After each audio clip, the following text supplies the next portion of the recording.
Want to drive personalized marketing campaigns that boost customer loyalty and skyrocket your revenue?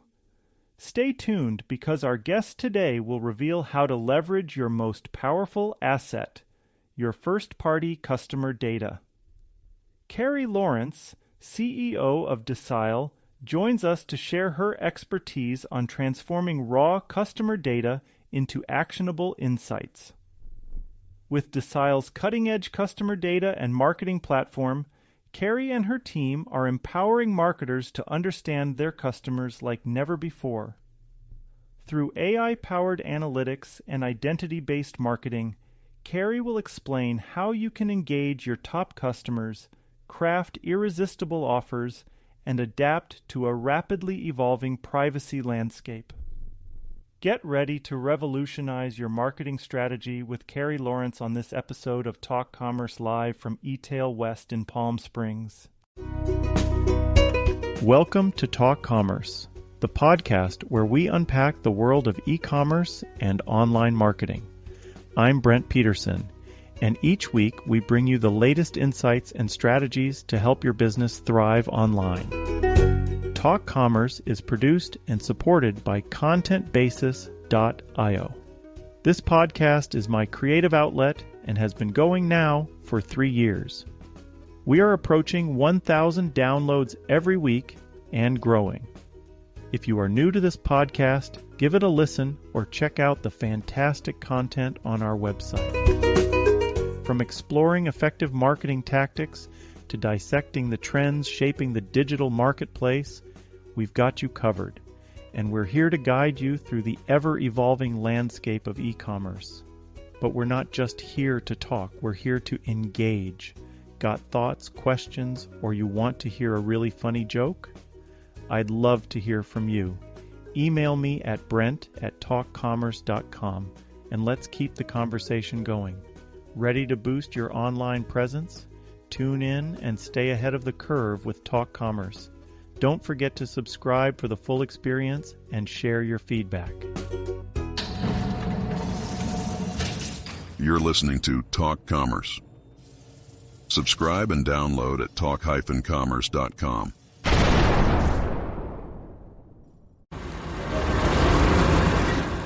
All right, welcome to this eTail episode of Talk Commerce. Today I have Cary Lawrence. She is the CEO of Decile. Cary? Decile, I'm sorry, not That's Docile. okay. I'm feeling a little lethargic, so I said Docile. Sorry about that.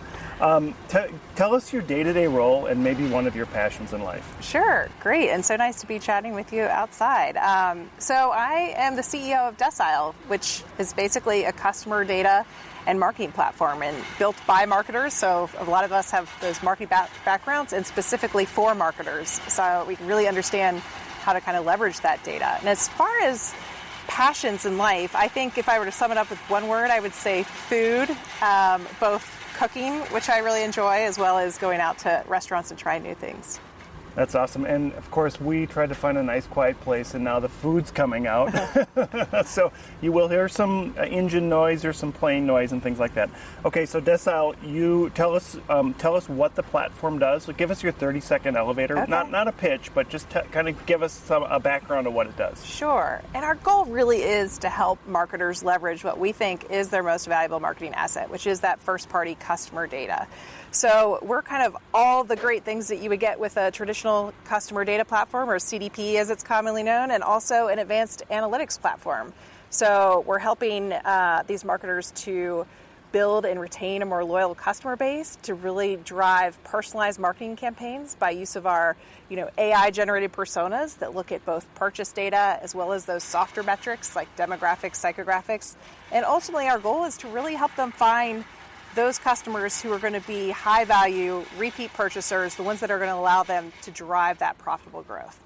Are you seeing the upset of the market where the cookies going away and obviously iOS 14, it took all those things. Is it more hard? Is it harder for you, or is it now becoming more of a level playing field? It's actually great for us. I feel like we were very well positioned to be very relevant for a world that is moving towards more identity-based marketing, and that is how we built our platform from the ground up. So everything that we do within Decile is based on individual known users or known customers. We're not matching on, device IDs or cookies. So we've always been playing in the first party world. And I think that even though it's been like the little boy crying wolf with everyone talking about cookies going away, the time is really happening now. I think you'll sense that even at this conference. A lot of people worried about, with Chrome in particular being like the dominant browser, just testing kind of 1% of users without cookies. But as it seems like Q3 of 2024 is when it's really going to happen. So Decile is very well positioned to help our clients navigate this new world. Hey there, it's Brent from Talk Commerce. As an entrepreneur and podcaster, I'm always looking for ways to share my message and connect with new audiences. That's why I was thrilled when I discovered PitchDB, the ultimate tool for getting booked on podcasts, speaking gigs, and media outlets. When I first tried PitchD, I was blown away by the results. I had a 100% response rate from the opportunities I pitched, and I couldn't believe how easy it was to connect with relevant hosts and planners. With over 3 million podcast opportunities, 148,000 event planners, and 31,000 plus media outlets, and 11,000 conferences at my fingertips, I felt like I had struck gold. What I love about PitchDB is how it streamlines the entire booking process. Everything is organized in one place, and I can easily search for meaningful opportunities, directly connect with decision makers, and reach engaged audiences. The integrated portal, ready-to-use templates, and seamless functionality make pitching a breeze. If you're an entrepreneur, speaking coach, or author looking to expand your reach and make a bigger impact, I highly recommend giving PitchDB a try. Head over to pitchdb.com and see for yourself how this incredible tool can transform your booking game. Trust me, you won't be disappointed.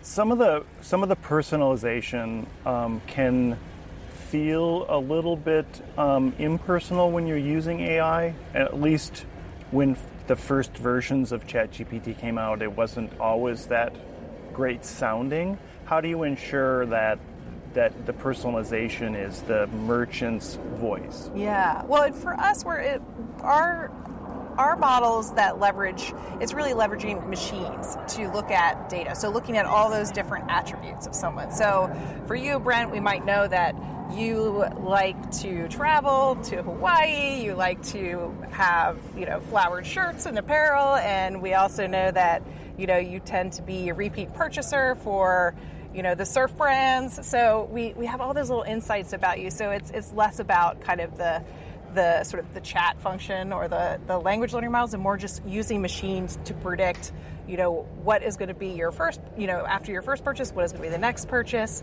what is going to be the one after that. Are you going to be a high value customer? So are you going to be someone who's a high lifetime value? So for us, it's really important when you think about those like high purchase season. So for marketers in the holiday season, for instance, it's very common that customers are getting hit with marketing messages, 2 or 3 emails a day and, 2 or 3 texts. 2022 was the big year of SMS marketing.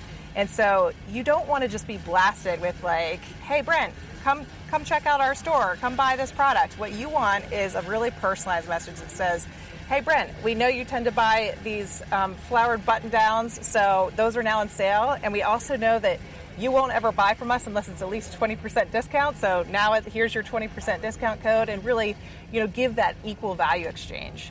So really, it's like we feel that customers will willingly, share their email or share their information if they know that they're going to get value in return. And do you anonymize some of that to help understand what I would buy compared to what another white bold male might buy? Yes, of course, and everything's kind of done at the audience level. So it's really about having a platform that can create these segments very seamlessly. What's nice about our platform is we're also enriching that first-party data with third-party data, like demographic, psychographic, interest and behavior. So you can create a very highly, customized and valuable audience. So it could be, as I said, it could be your top 10% highest LTV. It could be just people who buy. Who tend to buy shirts. It could be men versus women. So you want to make sure that you're kind of creating those cuts. But it's not just you, Brent, we're looking at an audience of those folks who have those behaviors. I had an interesting conversation yesterday about AOV, and that the average order value in somebody's cart is, or somebody's for a merchant is the average of everybody, right? But then that also means that you're missing out on half of your people, maybe. Do you help to then better target some of those people so you're not so average? Yeah, and actually you bring up a good point, which is one of the things, and this is actually interesting, our name Decile this is kind of where it comes from. If you think of a percentile, you divide something into 100 parts. If you divide something into 10 parts, those are deciles. And what we found is that across the board, the top decile, that top 10% of customers are responsible for 40 to 60% of all revenue and profit for a company. So it's really important to be able to kind of find those people who are going to be those kind of power users. And then our Personas offering, what it's doing is it's taking all of those attributes of all of your customers, and it's showing how are they naturally clustering together. So to your point about average order value, we want to be able to know, is the urban mom, such as myself, in my high value, and also what are those other characteristics of me, or is it maybe like a suburban early tech adopter, so understanding those different segments and the value of them. So it's very important to know how to speak to these people. So we also want to let them know what products do they have affinities for. So for instance, the product that I might be buying from the surf shop might be completely different from what you're buying. So yes, it's important to know the value, but I would say focusing on that top 10% will really drive your business in a meaningful way. So one mistake I see some marketers make is they spend too much of their budget just on acquisition and trying to acquire new customers. And that's like the saying, your most loyal customer is that you already have. That's the easiest customer that you're going to be able to re-engage. So I think you hear a lot about that at just chatter from marketers today too, is really leaning more into retention and finding ways to extract more value out of their current customers. One of the things that was a buzzword last year was clienteling. So at the POS, you're also trying to get those customers that may have bought online, but they may not have bought online. Are you encouraging people that have retail to get those customers into their system and then into your system? Yeah, we want to get all the data into the system. So whether that's that point of sale data, whether that's online data, so all we need is some sort of identifier. So again, like email, phone number, home address, but you want to resolve all those to those, do that identity resolution process to figure out who these people are. But to your point, and I think you see this a lot more even with D2C brands, they've realized that their most profitable customers are often those who want to go in store and purchase frequently. So you see, instead of opening up a store in a mall in every town, you see them opening up strategic storefronts in those key markets. But it's very important within your data platform to be able to understand, is this someone who prefers to buy online, or is this someone who prefers to go in store? Because then you can present them with the offer that makes the most sense. In those customers, are there segments that you're still trying to solve? Is there specific things that are coming up year over year that everybody's trying to solve, and then you're circling back and having to redo that? I think what we found is the most impactful thing is to really help use predictive analytics to find not only who are your most valuable customers today, but who are those people that have the highest propensity to purchase in the next 4 weeks, 8 weeks, 12 weeks, or who are people that are predicted to be high lifetime value. So to be able to understand that instantly, so as soon as you acquire a new customer, to be able to map them to the right bucket and the right persona and to understand how valuable they are, it makes a marketer so much smarter. Similarly, when you think about the ability to activate on this data and really make an impact, you want to make sure that the data you're sending into those acquisition platforms, your Meta, Google, et cetera, it's the best data possible. So it's the old adage, and I'm going to screw up the language, but it's like if you put good data in, you'll get good outcomes on the other side. So if we can shorten the time frame that it takes for those acquisition platforms to read that signal and find the best people for your brand, then you're going to save money, you're going to reduce marketing waste, and you're going to find more of those high values. So I guess the biggest change that I'm seeing, what I always encourage people is, again, lean into finding those high value folks understand who they are, what makes them different, what are their different affinities, like what products do they want to buy and in what order, and what's the life cycle. So how many days before they want to see the next message from you. But yes, really kind of leaning into the predictive capabilities is big. One of the mistakes I've seen merchants make is in that predictions that they get bad data, and then they make predictions on bad data that just gives them bad outcomes. How do you ensure that maybe your cycle has to be fast enough to know that outcome is bad, or the test is hypothesis is right? Yeah, I mean, that's super important. We're actually just releasing our next version of our predicted models that are launching actually tomorrow in our platform. And I think one of the practices that we have is we're always checking retroactively how accurate were those models, and also doing it at kind of that individual customer level and then pulling that all together versus just an aggregate model across everyone. So you have to make sure that your models are accurate, that you are checking and continuing to refine them, and that it's based on those individual purchase patterns. Yeah, I think earlier you said use supplemental data to help enhance your core data, right? Mm-hmm. Other marketing tools are doing the same or a similar thing. Are you seeing an acceleration in how the machine learning is working when you add that more data in and you get better results?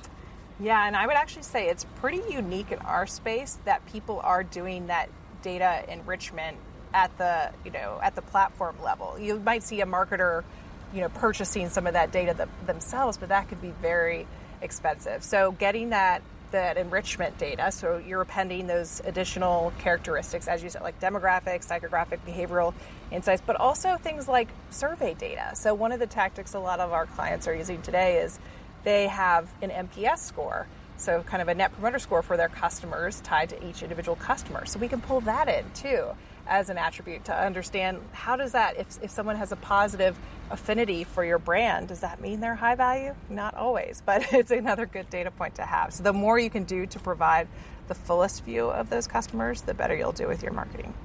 There is a bleed into B2B now from D2C, from B2C. Are you seeing B2B using some of these same tactics yet? Our focus is certainly with brands who are selling direct to consumers, because again, everything is at the individual person level in our platform. So of course there are companies who are going after more of the business or householding, but and we're pretty much leaning in on the individual known user, and so everything resolved to that identity. Okay. Going into 2024 now, and let's never use the word artificial intelligence, AI, again. I like the word machine learning because that's been around forever, right? Right, it's not new. What do you think that the next big thing is going to be? Is there going to be a big thing this year that's going to help us kind of move up the notch? I think what I'm seeing and what I feel is going to be kind of that next level. I do think that a continued focus on sustainability, whether it's related to packaging, shipping, product, I think consumers, especially the younger generations, care deeply about that. So I think you'll continue to see marketers trying to find more sustainable practices. Another big trend that I think we're going to see more of is customized loyalty programs. So not just offering the same thing to every customer. So again, that's where personalization is so important. So if you know that one customer wants to use their points to get this product versus that product, being able to have customized loyalty programs, I think you'll see a lot more of that.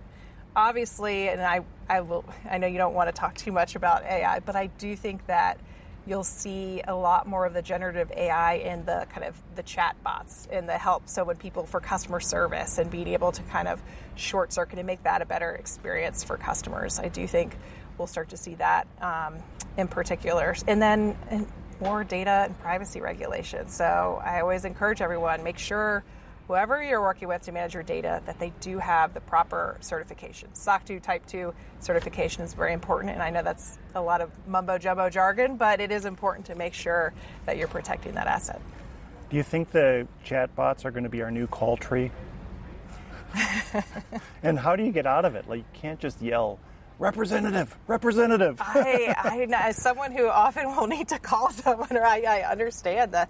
I mean, I think the hope is that maybe it short circuits that, like, if they can understand those patterns, maybe it's a better experience, but it's too soon to say. Yeah, how much do you help your clients? I want to talk about Chatbots just a little bit, because I've been on a couple of them where I just get stuck, where they don't tell you what to do next, and you're just sitting there, and then you type something, and they're like, then they go to the next, whatever the next part of their thing is. From a customer experience standpoint, that makes you leave sometimes a brand, right? Like, I don't want to do this anymore. I'm going to go somewhere else. Do you help them understand that from a marketing standpoint if that experience is bad? We're not directly involved with how they're executing those kind of chatbox experiences on their website. We're more helping them to, manage their first-party data, understand who, those preferences of their customers, help them build segments for activation purposes mostly. So we're less involved in the chat box, but I do think that everything's going to need to connect within a marketing tech stack eventually, and they're going to want to continue to pull those insights in. Yeah, and I wasn't saying chatbots specifically, but I meant the whole experience, that they're in that experience, and sometimes that experience makes it worse than if they were to not have a chat. Yeah, when I heard a couple marketers on some of the keynote panels today talking about just that, when thinking about the risks of AI, they said one risk is brand reputation. So if you don't generate a good experience the way you typically would, that's going to kind of potentially tarnish the brand. So needing to be very careful about that. And then I think there were a couple other risks mentioned, but I do think that in particular that brand reputation piece is going to be something, it has to be executed flawlessly, to your point, or it's not going to be great. Yeah, my final question, going back to the question I asked originally about the impersonal AI, what I meant to ask was over-personalized recommendations where it feels a little bit creepy.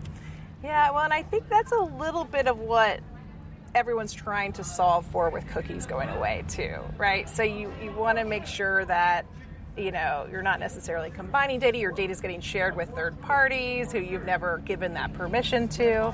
So I do think there's heightened awareness around making sure that the customers don't feel like it's a creepy invasion. I think that what I would always say is you've got to have that equal value exchange. If you're providing, like I said, like the right product, the right promotion at the right time when they want to hear from you, then I think you'll have very happy customers. If you're not and you're missing those points, then it's a different story.